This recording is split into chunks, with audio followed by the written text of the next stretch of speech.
There are so many jobs out there. What do you know about them? We will ask some hardworking people. What do you do?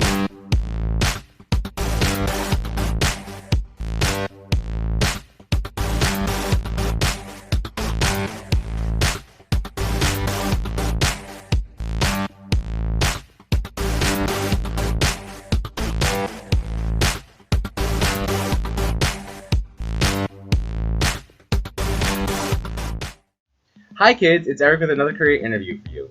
Today we're interviewing Dr. Loudon. She's a veterinarian. She worked 10 years as Chief of Emergency at the Veterinary Medical Center of Long Island, and then Medical Director of Nassau Suffolk Animal Hospital, and then the Animal Emergency Services of Long Island. Now she founded and runs Healing Haven Animal Foundation, and she runs her veterinary telehealth services from her website. How are you doing? I'm great. How are you? Very good.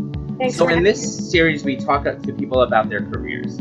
So first of all, what does a veterinarian do? me. Well, we take care of animals. We take care of their medical needs, and it depends on the veterinarian what type of veterinarian we are. I specialize in emergency medicine, so I see mainly dogs and cats, and sometimes some exotic pets like ferrets and rabbits. Other veterinarians may be an equine specialist where they only see horses, or a farm animal vet that only sees farm animals, and it goes on. But we take care of the medical needs of animals. When you're becoming a veterinarian, do you specialize at school when you're doing that, or does that come later on?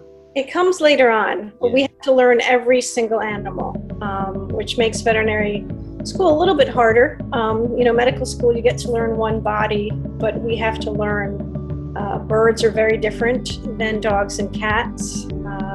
Snakes, we have to learn equine. So horses are much different than dogs and cats. Or cows, chickens, we have to know about pigs. And then we take a test at the end of our 4 years of veterinary school, and we could get a test that's heavy on chickens, so we do have to know every animal. And then we specialize after our first 4 years.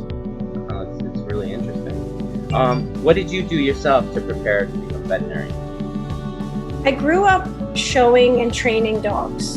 And so that was really where my love for animals came from, and how I grew into wanting to be a veterinarian. And then once I realized that was going to be my goal, I volunteered and worked with animals as much as possible to try and build that resume and build that experience, because I knew that getting into vet school was going to be difficult.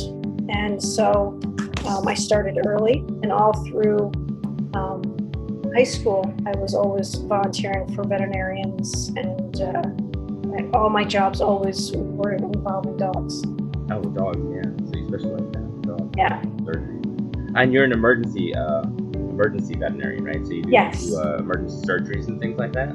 Yes, that's my favorite. I like dealing with the really sick animals that really need me the most. Yeah. And I really like surgery because they would die without you in a lot of cases, and so you get to fix them, really fix them literally. So I do love surgery and emergency. So I should ask you, what is your normal day like at your veterinary services? And then do you have any interesting stories about being a veterinarian? Sure. Yeah. So my day involves seeing clients mostly. Sorry, you hear my dogs in the background. Yeah. But every veterinarian usually has animals. Yes.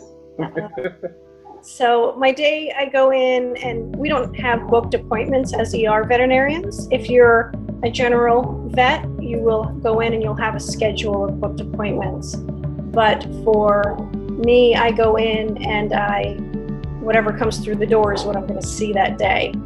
And if an animal comes through that needs surgery, then I go into surgery. And I might have a couple of surgeries a day. Some lacerations to fix, some broken bones to splint. Surgeries that I'll see often can be, I see a lot of animals with things stuck in their intestine. That's a very common surgery for an emergency vet to do. Don't let your dogs eat chicken bones. Well, they can eat chicken bones as long as they're raw. Gotcha. Yes, yes. But when they get into the garbage and cook eat cooked ones, then they splinter. Yeah. And corn cobs. Summertime, I see a lot of dogs with corn cobs stuck in their intestine.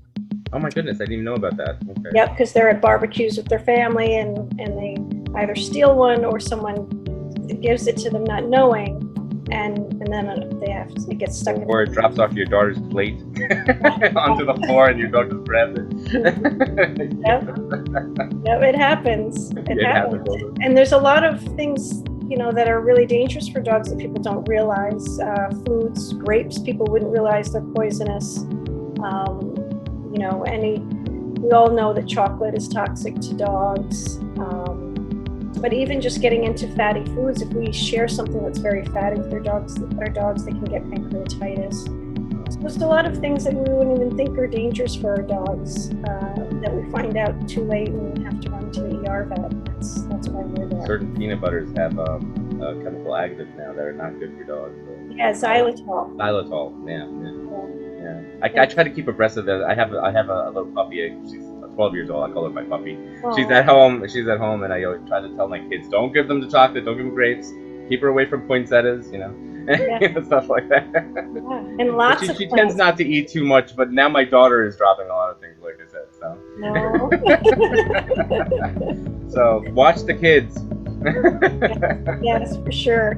Kids, watch yourself. I should say it's for kids, actually. Do you have any interesting stories or funny stories from being a vet? I would say some of the funnier stories are the things that the dogs eat and the people don't, they're like, my dog is throwing up and we have to go into surgery because we know they have a blockage. And it's not funny to start with, as long as it's okay in the end. But some of the things we pull out of dogs are crazy. I pulled out 12 pacifiers from one dog's stomach. 12? Yeah. And a taste for the... You wonder how they even got 12 pacifiers down. It's crazy. I hope this was a big dog. It wasn't even that big. It was like a medium dog, yeah. But yeah, you don't even, why would they do that? But yeah, as long as they're okay in the end, we can laugh about it now. Oh yeah. And then the last question I have is, what advice would you give a child who's interested in becoming a veterinarian? I would say, like I said before, really get as much experience with animals as you can. Start to build that resume and your experience as early as you can. And think about, you're not only helping animals, you're helping people and the people who love them. So I would say, don't go into veterinary medicine if you're saying, I don't really like working with people, I just want to work with animals, because we work with the people just as much as we do with the animals, and we're there to comfort them and help them through sometimes stressful situations. And people really love their pets. They often feel like they're part of their family, and so we have to have compassion and care for the people. So communication is really important, and as early as you can to start to get good at that, you'll be a better vet for it. And I would also say that when you're getting ready to be in high school and go on to college, business is really important. I regret not minoring in business and making it a priority early on, because it's really, you need a business mind as well to be a good veterinarian and to be successful. That actually makes sense, because a lot of veterinarians run their own offices and practices, right? Yeah. So that helps all the time, right? Yeah, that makes sense. Sure. You want to have that knowledge. Something you don't think of, It's actually, yes. Yeah. You want to, it'll give you more options when you come out of vet school if you have that knowledge. Even if you decide not to own your own practice, you'd be able to negotiate better when you're going for jobs and really know what you want and have some knowledge to back it up. So I'm going to take your advice and say that's probably good advice for any career, actually. Seriously. Yeah. Seriously. Really, you might want to start your own business in the future. And that's actually, yeah.